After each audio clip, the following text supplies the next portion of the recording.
கல்யாண சமையல் சாதம், கறியும் பிரியாணியும் பிரமாதம், கௌரவ பிரசாதம், இதுவே எனக்கு போதும். ஐயோ ஐயோ ஐயோ, நான் இல்லைன்னொன்னு இந்த மனசை இப்படி திமிர் எடுத்து போய் அலைதாரே. கறியும் மீனுமா வச்சில தின்னுக்கிட்டு இருக்காரு. உடம்பு என்னத்துக்கு ஆகும்? சிவபூஜையில கரடி வந்த மாதிரி இவ எதுக்கு திடீர்னு வந்து நிக்கா? நான் இல்லைன்ன உடனே ரொம்ப கொண்டாட்டமா இருக்கீரோ? வீட்டு பக்கம் கால் எடுத்து வைக்க மாட்டேன்னு சொல்லிட்டு போனேன். போய் ஒரு வாரம் கூட ஆவல, அதுக்குள்ள என்ன வந்து நிக்க? இங்க கிடைக்கிற மாதிரி சுத்தமான பசும்பால் அங்க கிடைக்க மாட்டேக்கி. அவனுக்கு 1 லிட்டர் பால்ல 4 லிட்டர் தண்ணி ஊத்தி தாரானுங்க. இங்கதான் பட்டம்மா பாட்டி தண்ணி ஊத்தாம பால் அப்படியே தரும். அதனாலதான் இங்க வந்துட்டேன். ஓஹோ, கெட்டுன புருஷன் இங்க தனியா கடந்து கஷ்டப்படுவானேன்னு வரல, பால் குடிக்கத்தான் வந்திருக்க. அதுக்கு மட்டும் வரல, பிரியாலும் மாப்பிள்ளையும் நாளைக்கு வாராகலாம். அவங்க வந்தாங்கன்னா நல்லது பொல்லது ஆக்கி போடணும்ல. நான் இல்லைன்னா இங்க யாரு செய்வா? அதனாலதான் வந்தேன். இங்க பாரு, இந்த விஷம் மாதிரி சோறு பொங்கி போடுறதெல்லாம் என்னையோட நிறுத்திக்கோ, சரியா? மாப்பிள்ளைக்கெல்லாம் அப்படி எதுவும் செஞ்சு கொடுத்துறாத, பாவம் அந்த மனுஷன். நான் என்ன அவ்வளோ கேவலமாவ சமைக்கேன்? விஷம் மாதிரி சமைக்கேன்னு சொல்லுதீரு? எனக்கு மட்டும்தான் நீ கேவலமா சோறு பொங்கி தருவேன்னு எனக்கு நல்லா தெரியும். எனக்கு செய்யற சாப்பாடை ஒரு கரண்டி எடுத்து நீ தின்னு பாரு. வேண்டாம், நீ கூட திங்க வேண்டாம். ஒரு பூனைக்கு கொண்டு போய் வை. அந்த பூனை சாப்பிட்ட இடத்துலயே செத்து கிடக்கும். அவ்வளோ மோசமா சமையல் பண்ணுவேன். இப்போ என்ன சொல்ல வாரீரு? இந்த வீட்டுக்குள்ள நீ வரணும்னா ஒரு கண்டிஷன் இருக்கு. உங்க அம்மா சொன்ன மாதிரி நீ உனக்கு என்ன சாப்பாடு செய்வியோ அந்த சாப்பாடை தான் எனக்கு செஞ்சு போடணும். அதைத்தான் நான் சாப்பிடுவேன். எனக்கு தனியா சமையல் பண்ணி கொடுக்குற வேலையெல்லாம் இந்த வீட்டில் வச்சுக்கிட கூடாது. அதுக்கு சம்மதம்னா நீ வீட்டுக்குள்ள வா, இல்லைன்னா நீ அப்படியே ஓடி போயிரு. சரியான புத்தி கெட்ட மனுஷனா இருக்கீரே. எல்லாம் உங்க நல்லதுக்கு தானே செய்யுதேன், அது கூட புரியலையா? இங்க பாரு, நீ ஊருக்கு போய் 1 வாரம் ஆச்சு. இந்த 1 வாரத்துல தினம் நான் கறி மீன் முட்டை அது இதுன்னு வாங்கி வாங்கி நல்லா வளைச்சு தின்னுக்கிட்டு தான் இருக்கேன். எனக்கு ஏதாவது ஆயிட்டா நான் என்ன செத்தா போயிட்டேன்? நல்ல கல்லு கணக்கா தானே இருக்கேன். நேற்று தான் நம்ம டாக்டரை போய் பார்த்துட்டு வந்தேன். முதல்ல இருந்ததை விட இப்போ தான் நல்லா இருக்கீரு, நல்ல சாப்பாடோன்னு கேட்காரு. அவரே அப்படி கேட்குற அளவுக்கு நீ பண்ணி வச்சிருக்க. அவ்வளவுதான பிரச்சனை? எல்லாம் ஏன் தப்பு தான். புருஷனாச்சே நல்லா இருக்கட்டுமேனு சொல்லி பார்த்து பார்த்து உங்களுக்காண்டி எல்லாம் செஞ்சு கொடுத்தேன்ல. எல்லாம் சொல்லுவீரு, ஏன் சொல்ல மாட்டீரு? சரி, இதோட இதை முடிச்சுக்கிடுவோம். இனிமே உங்களுக்குன்னு தனியாக நான் எதுவுமே செஞ்சு தர மாட்டேன், சரியா? எனக்கு என்ன செய்யுதனோ அதையே உங்களுக்கும் தாரேன். நீங்கள் எந்திரிச்சு வந்து காலில் உளுந்து கேட்டாலும் சரி, இனிமேல் உங்களுக்காண்டி ஸ்பெஷல் சாப்பாடு எதுவுமே நான் செய்ய மாட்டேன். நான் சாப்பிட்ற சாதாரண சாப்பாடு தான் நீங்கள் இனிமேல் தினம் சாப்பிடணும். ஆனந்தம் ஆனந்தம் பாடும் மனம் ஆசை ஊஞ்சலில் ஆடும். நன்றி சொல்ல உனக்கு வார்த்தை இல்லை எனக்கு, நான் தான் மயங்குறேன். ஹாப்பி, இன்று முதல் ஹாப்பி. ஆபீஸ்ல இருந்து வீட்டுக்கு வந்து 1 மணி நேரம் ஆயிட்டு, இன்னும் ஒரு வாய் காப்பி கூட யாரும் கொண்டு வந்து கொடுக்கல. லட்சுமி இருந்தான்னா நான் வந்து உட்கார்ந்த உடனே காப்பியை கொண்டு வந்து நீட்டுவா. எங்க அம்மா இருக்காங்கல்ல, கொடுக்க வேண்டியதானே. லட்சுமி இல்லைன்னா என்ன? இவங்க வந்து காப்பி கொடுத்தா என்னையா? இவங்க பாட்டுக்கு ரூமுக்குள்ள போய் உட்காந்துக்கிட்டு இருக்காங்க. பெத்த பிள்ளைக்கு ஒரு கிளாஸ் காப்பி கொடுத்தா என்னம்மா? ஏப்பா, மிஸ் 2 டெஸ்ட் நோட்டும் ஜாமெட்ரி பாக்ஸ் வாங்கிட்டு வர சொன்னாங்கப்பா. 200 ரூபா தாங்க. என்னது? 2 நோட்டுக்கும் ஒரு ஜாமெட்ரி பாக்ஸுக்கும் 200 ரூபாயா? 2 நோட்டு 20 20 40 ரூபா, ஜாமெட்ரி பாக்ஸ் ஒரு 15 ரூபா, மொத்தம் 55 ரூபா தானே ஆச்சு. எதுக்கு 200 ரூபா கேட்க? எப்பா, எந்த காலத்துல இருக்கீங்க? ஒரு நோட்டு 40 ரூபா, 2 நோட்டு 80 ரூபா, ஜாமெட்ரி பாக்ஸ் 120 ரூபா. ஏ அம்மா, ஜாமெட்ரி பாக்ஸ் 120 ரூபாயா? நான் படிக்கும்போது 12 ரூபா தானே. இப்போ 15 ரூபா இருக்கும்னு நினைச்சேன். நீ என்ன 120 ரூபா சொல்லுதே? எப்பா, நீங்க 80s கிட்ஸ்ப்பா, நாங்க 2K கிட்ஸ். அப்பெல்லாம் 10 ரூபாய்க்கு வித்திருப்பாங்க. இப்போ 100 ரூபா 150 ரூபா சொல்லுதாங்க. ஒழுங்கா 200 ரூபா தாங்க. 200 ரூபாலாம் இல்லை, ஒரு 2-3 நாள் வெயிட் பண்ணு, எப்படியாட்டி ஏற்பாடு பண்ணி தாரேன். நாளைக்கு ஜாமெட்ரி பாக்ஸ் நோட்டு கண்டிப்பா கொண்டு வரணும்னு சொல்லியிருக்காங்க. இல்லைன்னா வீட்டுக்கு அனுப்பிடுவாங்க. அம்மாட்ட சொல்லியிருந்தா அம்மா உடனே வாங்கி கொடுத்துருப்பாங்க. நீங்க தான் அம்மாவை ஜெயில போட்டீங்களே, இப்போ நான் யார்கிட்ட போய் கேட்க? உங்க அம்மாவை பத்தின பேச்சு இந்த வீட்டுக்குள்ள வரக்கூடாது, சரியா? காலையில ஸ்கூலுக்கு போகும்போது துட்டு தாரேன், தூர நின்று வாங்கிட்டு போ. சரி சரி, மறக்காம காலையில கொடுத்துட்டு போங்க.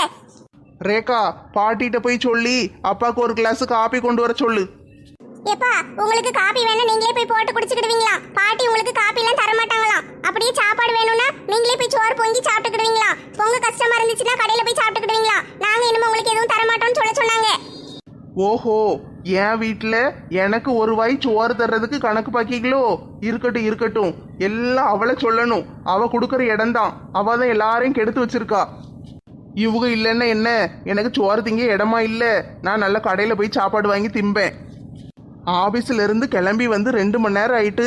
நிம்மி மேடத்தை பார்க்கணும் போல இருக்கு, கண்ணுக்குள்ளேயே நிக்காங்களே. சரி, ஒரு மெசேஜை தட்டி விடுவோம். Good evening Nimmi madam. என்ன ரிப்ளையே பண்ண மாட்டேக்காவ, வீட்டுக்கு போயிருப்பாவல்ல. இன்னொரு மெசேஜை போட்டு விடுவோம். ஹாய் பிஸியா? ஐ ரிப்ளை பண்ணிட்டாங்க, என்ன அனுப்பியிருக்காங்கன்னு பார்ப்போம். பிஸியா இல்ல சார், பசியா இருக்கேன், சாப்பிட்டுக்கிட்டு இருக்கேன். அப்படியா மேடம், நல்லா சாப்பிடுங்க. அங்க என்ன ஸ்பெஷல்? பழைய சோறும் ஊறுகாயும். பழைய சோறை ராத்திரி சாப்பிடாதீங்க மேடம், காலையில வேணா சாப்பிடுங்க. பழைய சோறை சாப்பிட்டீங்கன்னா உடம்பு என்னத்துக்கு ஆகும்? உங்களுக்கு சளி பிடிச்சிட்டுனா என் மனசு தாங்காது. என்ன, நான் மெசேஜ் அனுப்பி ரொம்ப நேரம் ஆயிட்டு இன்னும் ரிப்ளையே வரல. Good night sir. என்ன மேடம், இப்போ தானே பேச ஆரம்பிச்சோம், அதுக்குள்ள குட் நைட்டு சொல்லிட்டீங்க. இன்னும் கொஞ்ச நேரம் பேசுங்க மேடம். ராத்திரி பூரம் பேசினா கூட நல்லா இருக்கும். ஒரு படத்துல மம்முட்டி அண்ணனும் பானுப்பிரியா அக்காவும் விடிய விடிய ஃபோன்ல பேசிக்கிட்டே இருப்பாங்கல்ல, அதே மாதிரி நீங்க எனக்கு மெசேஜ் அனுப்பிக்கிட்டே இருங்க, நான் உங்களுக்கு பதில் அனுப்பிக்கிட்டே இருக்கேன். குட் நைட்டு சொல்லாதீங்க மேடம். என்ன, மெசேஜ் அனுப்பி 10 நிமிஷம் ஆயிட்டு இன்னும் ரிப்ளை வரவே இல்லை. சரி, அதுக்குன்னு நம்ம சும்மா விடக்கூடாது. 2 ஹார்ட் போட்டு அனுப்புவோம். ஸ்மைலி போட்டு 2 ஹார்ட் போட்டு நல்லா அனுப்புனோன்னா பார்த்துட்டு உடனே ரிப்ளை பண்ணுவாங்க. என்ன, மெசேஜ் அனுப்புனா போக மாட்டேக்கி, நிம்மி மேடம் பிளாக் பண்ணிட்டாங்கன்னு வருது. எதுக்கு என்னைய பிளாக் பண்ணாங்க தெரியலையே. ஐயையோ, இது சரிப்பட்டு வராதே. நாளைக்கு போய் நேரில் போய் கேட்டுறணும். பிளாக்லாம் பண்ணாதீங்க, என்கிட்ட நல்லா பேசுங்கன்னு சொல்லிடணும். சரோஜா, நான் வந்துட்டேன். ஏங்க, நான் சொன்னதெல்லாம் வாங்கிட்டு வந்தீங்களா? ஆமா சரோஜா, பிரியாணி நல்ல சுட சுட வாங்கிட்டு வந்திருக்கேன். இந்த கூடையில இருக்கு. அப்புறம் இந்த பழங்களும் வாங்கிட்டு வந்திருக்கேன். நீ சொன்னது எல்லாமே இருக்கான்னு பாத்துக்கோ. கொடுங்க, சூடா இருக்கும் போதே பிள்ளைகளுக்கு வச்சு கொடுப்போம். ஏம்மா, ராத்திரி சாப்பிட பிரியாணியா? ஆமல, பிரியாணி தான். சரிம்மா, நல்லதா போச்சு. எனக்கு வயிறு ரொம்ப பசிக்கு. நீ சூட தட்டில் எடுத்து வை, நான் கையை கழுவிட்டு சாப்பிட வரேன். நீ எதுக்கு கையை கழுவிட்டு வர போற? நாங்க தானே சாப்பிட போறோம். என்னது, நீங்க தான் சாப்பிட போறீங்களா? அப்ப எனக்கு கிடையாதா? ஆமல, உனக்கு என்னத்துக்கு கொடுக்கணும்? கெட்டின பொண்டாட்டியை மதிக்க தெரியல. அவளை பிடிச்சு கொண்டு ஜெயில போட்டுட்டு எவ்வளவு ஒருத்திக்கு நிம்மின்னு மெசேஜ் அனுப்பிட்டு கிடக்க. உனக்கு நான் சோறு தரணுமோ? உனக்கு இந்த வீட்டுல பச்சை தண்ணி கூட கிடையாது. உனக்கு ஏதாவது வேணும்னு வச்சுக்கோயேன், நீயே சோத்தை பொங்கி தின்னு, இல்லைன்னா ஹோட்டல்ல போய் தின்னுட்டு வா. நாங்க எதுவும் தரமாட்டோம். இப்ப நாங்க மட்டும் சாப்பிட போறோம். நீ வெறிச்சு வெறிச்சு பாத்துக்கிட்டு. அனுமா, நல்லா இருக்கியா? வீட்டுக்காரு பிள்ளை எல்லாம் சௌக்கியமா இருக்காங்களா? அப்படியா? எப்ப லீவ் விடுவாங்க? ஊருக்கு வாங்களே, உங்க எல்லாரையும் பார்க்கணும் போல இருக்கே. லீவ் இல்லையாக்கும்? அப்படியா? ஸ்வேதா கோச்சிங் கிளாஸுக்கு போறாளோ? சரி சரி, பாத்துக்கோ, உடம்பெல்லாம் பாத்துக்கோங்கம்மா. சரியா? லீவு கிடைக்கும் போது வாங்க. என்ன, நான் போனை வைக்கட்டா? இந்த அணு ஊருக்கு வந்தான்னா ஒரு 4-5 சுடிதாரு, அதுக்கு பிறகு நிறைய கவுனு அது இதுன்னு வாங்கிட்டு வருவா. சாக்லேட்டு தின்பண்டம்னு எல்லாம் கிடக்கும். வாங்கிட்டு வருவான்னு பார்த்தா இவ இந்த வருஷம் வரமாட்டேங்காலே. அமெரிக்கால அப்படி என்னதான் செய்தாங்களம்மா. இவெல்லாம் ஒரு நாத்தனாரு. இவளுகளுக்கும் வாழ்வு வந்து அமையுது. நல்லா அமெரிக்கால செட்டில் ஆயிட்டாளுங்க. நம்மளுக்கும் தான் இருக்கே, இட்லி சட்டியை கழுவிக்கிட்டு பாத்திரத்தையும் பண்டத்தையும் உருட்டிக்கிட்டு கிடக்க வேண்டி இருக்கு. செல்வி, என்ன செய்த? ராதா, வா வா, இரியே. என்ன, ராத்திரி போல வந்திருக்க?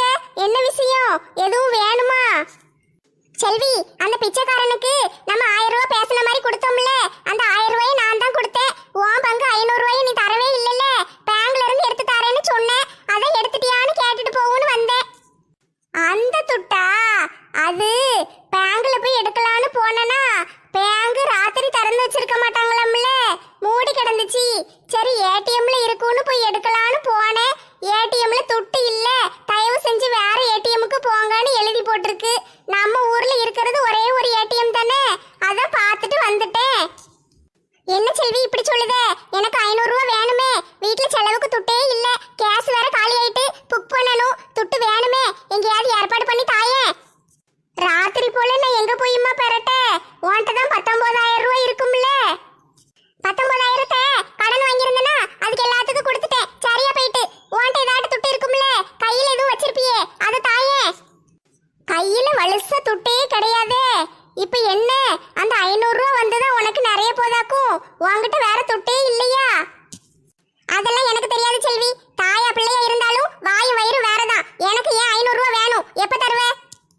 என்னம்மா நீ நம்ம ரெண்டு பேரும் எப்படியெல்லாம் பழகியிருக்கோம். ஒரு 500 ரூபாய்க்கு நம்பிக்கை இல்லாம ராத்திரி போல வந்து நிக்க. துட்டு விஷயத்துல நான் யாரையும் நம்ப மாட்டேன்ப்பா. எனக்கு ஏன் துட்டு வேணும். இப்ப என் துட்டு எடுத்து வை. இந்த ராதா, இப்போதைக்கு 50 ரூபா கையில இருக்கு. இதை வேணா வாங்கிட்டு போ. 50 ரூபாயை வச்சு நான் என்ன நாக்கு வலிக்கவா? எனக்கு நீ 500 ரூபா தரணும்ல. 500 ரூபா தா, அப்ப நான் போவேன். இப்போதைக்கு 50 ரூபா தான் இருக்கு. வேணா வாங்கிக்கோ. மிச்ச துட்ட பிறவு தாரேன். இல்லைன்னா உடு, சேர்த்து தாரேன். பிறவுல எப்ப தருவே? தாரேன் தாரேன். தராம ஓடிய போறேன். இந்த ஊருக்குள்ள தானே இருக்கேன். எப்படியும் தந்துருவேன். ஒழுங்கா கரெக்டா சொல்லு. எப்ப தருவே? எப்ப தருவேன்லாம் கரெக்டா சொல்ல முடியாதுமா. அப்பப்ப இருக்கிற துட்ட தாரேன். 10, 20, 50ன்னு கிடைக்கும். கிடைக்கும் போது தாரேன். நீ எவ்வளவு வாங்குறேன்னு கணக்கு எழுதி வச்சுக்கோ, சரியா? இவட்ட 500 ரூபா வாங்குறதுக்குள்ள நமக்கு நாக்கு தள்ளிரும் போல. எவ்வளவு நேரம் கையை நீட்டிக்கிட்டே இருக்க? துட்டு வேணுமா வேண்டாமா? வேணும் வேணும், தா. இன்னும் நீ எனக்கு 450 ரூபா தரணும். கணக்கு வச்சுக்கோ. தாரேன் தாரேன். இப்ப தானே கொடுத்துருக்கேன். நாளைக்கே வந்து நிக்காத. ஒரு 2-3 நாள் கழிச்சு வா. அப்பதான் ஒரு 30 ரூபா 40 ரூபா இருக்கும். வாங்கிட்டு போ. ஏன் தான் இப்படி துட்டு துட்டுன்னு அலையுதாளம்மா? இவளா கடங்காரங்களுக்கு கொண்டு துட்டு கொடுக்க போறா? 19,000 ரூபாய கையில தான் வச்சிருப்பா. நானே 20,000 ரூபாய பேங்க்ல போடல, கையில தான் வச்சிருக்கேன். இவ எப்படி போடுவா? இவ வச்சிருப்பா. வச்சுக்கிட்டு 500 ரூபாய்க்கு இப்படி நடையா நடக்காளே. 500 தடவை நடந்தாலும் சரி, உன்கிட்ட இருந்து அந்த 500 ரூபாயை வாங்காம விட மாட்டேன். பகல்ல நல்ல ஜாலியா இருந்துச்சு. நேரம் போனதே தெரியல. ராத்திரி என்ன இப்படி இருக்கு? தூக்கமே வரமாட்டேக்கே. மாலா, என்ன புலம்பிக்கிட்டு இருக்க? தூங்கலையா? ஏக்கா தூக்கம் வரமாட்டேக்கா. கொசு புடுங்கி தள்ளுது. எனக்கும் தூக்கம் வரலட்டி. சும்மா தான் படுத்து கிடக்கேன். என்ன எந்திரிச்சிட்டீங்க? படுத்து கிடக்க வேண்டியதானே? ராத்திரி நல்ல பிரியாணி தின்னாச்சு. அது அப்படியே நெஞ்சுக்குள்ளேயே நிக்கிட்டி. சரி, கொஞ்ச நேரம் உட்காந்துட்டு பரவாட்டி படுப்போம். இந்த நெட்டச்சிக்கு கொசு கடிக்கவே இல்லையோ? படுத்தோன்னு இப்படி தூங்குதா? கொசு மனுஷங்களை தானே கடிக்கும். நல்லி எலும்பு எப்படி கடிக்கும்? கொசு சைஸை பார்த்தீங்களா? ஒவ்வொன்றும் 1 லிட்டரு 2 லிட்டரு ரத்தம் குடிக்கும் போல. எத்தா தடிக்கு இருக்கு. ஆமாடி, கொசு தானே, கடிச்சிட்டு போட்டுன்னு விடக்கூடாது. கொசு கிட்ட ஜாக்கிரதையா இருக்கணும். நல்ல பாம்பு கொட்டுற மாதிரி ஒரு கொட்டு கொட்டினா போதும். மலேரியா டயரியான்னு வந்துடும். ஆமாக்கா, இந்த காலத்துல புதுசு புதுசா நோய் வருது. நோய்க்கு பேரெல்லாம் வித்தியாசமா இருக்கு. நம்ம தான் கொஞ்சம் ஜாக்கிரதையா இருக்கணும். 2 நாளா கடை போட முடியாம போயிட்டேன்னு கவலையா இருக்குட்டி. விடுங்கக்கா, கவலைப்படாதீங்க. நம்ம ஊர்க்காரங்களுக்கு தான் என்ன விஷயம் நடந்துச்சுன்னு எல்லாமே தெரியும்ல. நீங்க கடையை திறந்த உடனே கூட்டம் வந்து எப்படி குமிய போகுது பாருங்க. இந்த போலீஸ் அக்காட்ட சொல்லி இளிச்சக்காக்கு போன் அடிச்சு சொல்லணும். திங்கக்கிழமை காலையில அவங்க மார்க்கெட்டுக்கு போகும்போது நம்ம கடைக்கும் சேர்த்து கொஞ்சம் காய்கறி வாங்கி போட சொல்லணும். காய் மட்டும் வாங்கி போட்டா போதும். திங்கக்கிழமை எப்படியாட்டு கடையை திறந்துருவேன். நாளைக்கு பூரா இங்க தானே கிடக்கணும். போலீஸ் அக்கா காலையில வருவாங்கல்ல, அப்ப சொல்லி விடுவோம்.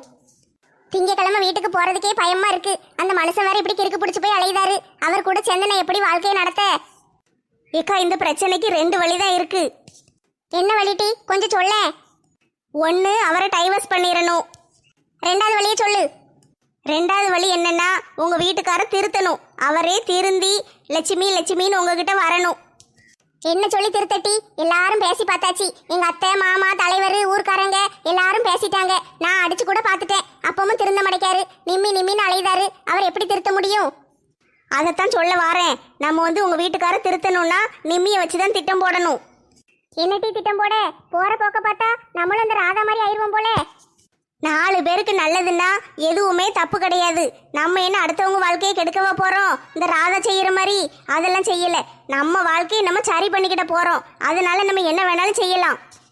வர வர நீயும் அத்தை பாட்டி மாதிரி தத்துவமா பேச ஆரம்பிச்சுட்டே. என்னக்கா இப்படி எங்க அத்தை மாதிரி இருக்கேன்னு சொல்லுதீங்க? அப்ப நான் என்ன கிளவியா? உன்னை யாரு கிளவின்னு சொன்னா? நீ அழகி. நம்ம ஊர் அழகியாச்சே. நான் வந்து பேச்சு உங்க அத்தை மாதிரி பேசுறேன்னு சொன்னேன். அதான பார்த்தேன். சரி, இந்த ராதாக்கும் செல்விக்கும் நம்ம மேல என்னட்டி கோவம்? இப்படி திட்டம் போட்டிருக்காளுக. திட்டம் போட்டு ஒரு பிச்சைக்காரனை கொண்டு வந்து சாமியாரா நடிக்க விட்டு நம்மகிட்ட இருந்து துட்ட பிடிங்கி ஏமாத்திருக்காளுகளே. அது 2ம் சரியான மெண்டலுக்கா. எப்ப பார்த்தாலும் எதையாவது ஒண்ணு செஞ்சுக்கிட்டே தான் கிடக்கும். 2 சேர்ந்ததுன்னா விளங்காத வேலையைத்தான் பார்க்கும். 2 பேரையும் சும்மாவே விடக்கூடாது. இப்ப தலைவர் கேமரா மாட்டி வச்சிருக்க போய் சரியாயிட்டு எல்லாம் தெரிஞ்சு போச்சு. இல்லன்னு வச்சுக்கோயே, நம்ம அந்த ஆளு சாமியாருன்னு தானே இன்னும் நம்பிக்கிட்டு இருந்திருப்போம். ஆமா, மந்திர கட்டைன்னு நம்பிட்டுல இருந்திருப்போம். அந்த கட்டையை பார்க்கும் போதெல்லாம் யாரையாவது அடிக்கணும்னு தோணுது. எவ்வளவு ஒரு கெட்ட புத்தி பாரு 2 பேருக்கும். இப்படி இருப்பாளுங்கன்னு நான் நினைச்சு கூட பார்க்கலட்டி. 40,000 ரூபாய் ஆட்டையை போட்டிருக்காளுங்க. 2 பேரையும் சும்மாவே விடக்கூடாது. போலீஸ் புடுங்கிடுவாங்க. அவங்களுக்கு உண்மை தெரிஞ்சிட்டுல எப்படியும் ராதாட்ட செல்விட்ட தான் துட்டு இருக்கும். அவகிட்ட இருந்து துட்டை வாங்கி சிம்ரன்ட்ட ஒப்படைச்சிருவாங்க. அவளுக்கு இன்னமா துட்டை வச்சுக்கிட்டு அலையுதாளுக. துட்டை இவ்வளவு நேரத்துக்கு செலவழிச்சிருப்பாளுக.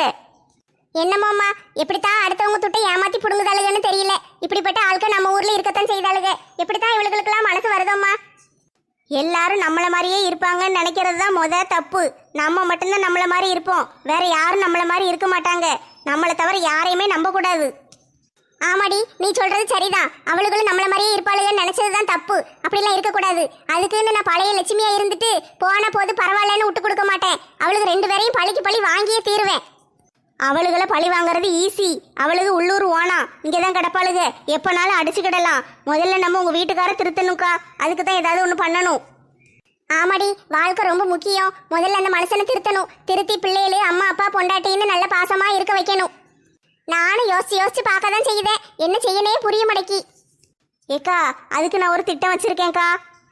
என்ன திட்டம் டி? சீக்கிரம் சொல்லு. சொல்லிடுவேன், ஆனா நீங்க கோவப்படக்கூடாது. இதெல்லாம் செய்ய முடியாதுன்னு சொல்லக்கூடாது. சொல்லு டி, எதுனாலும் சரி நான் செய்ய தயாரா இருக்கேன். என் வாழ்க்கையை காப்பாத்தணும் பாத்தியா, நான் என்ன வேணாலும் செய்வேன். அதுக்குன்னு அந்த நிம்மி பிள்ளையை கொலை பண்ணணும்னு மட்டும் சொல்லிடாத. அதை தவிர வேற எதுனாலும் சொல்லு, நான் செய்யுவேன். சீ, அந்த பிள்ளை எது கொலை பண்ணணும்? அந்த பிள்ளை பாவம், அதெல்லாம் செய்ய வேண்டாம். அப்ப வேற என்ன செய்யணும்? சொல்லுத நல்ல கவனமா கேளுங்க.